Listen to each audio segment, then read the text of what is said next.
We've been taught to believe that high test scores are the ultimate sign of intelligence, but that belief is misleading and, in many cases, flat out wrong.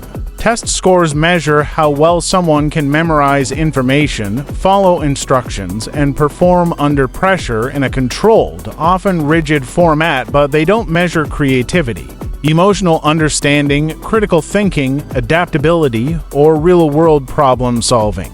They don't tell us how well someone can lead, innovate, or navigate conflict. Intelligence is multidimensional, and tests only scratch the surface. People who don't test well are often labeled as less intelligent, when in reality, they may simply learn differently, think outside the box, or possess skills that standardized tests weren't designed to recognize. The student who aces every test might struggle to make decisions in real-life scenarios, while the so-called average student might be a creative powerhouse or a natural leader. Intelligence isn't one-size-fits-all, but tests often treat it that way.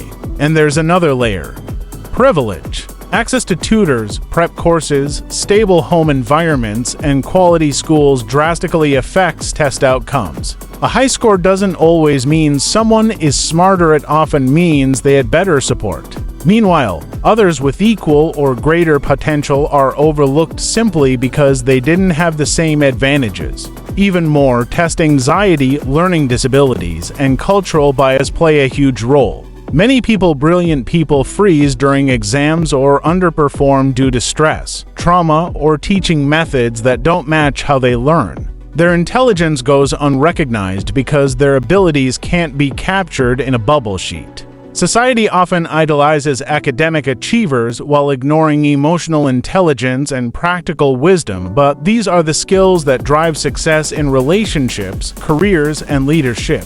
The world doesn't run on scantrons, it runs on ideas, resilience, empathy, and problem solving.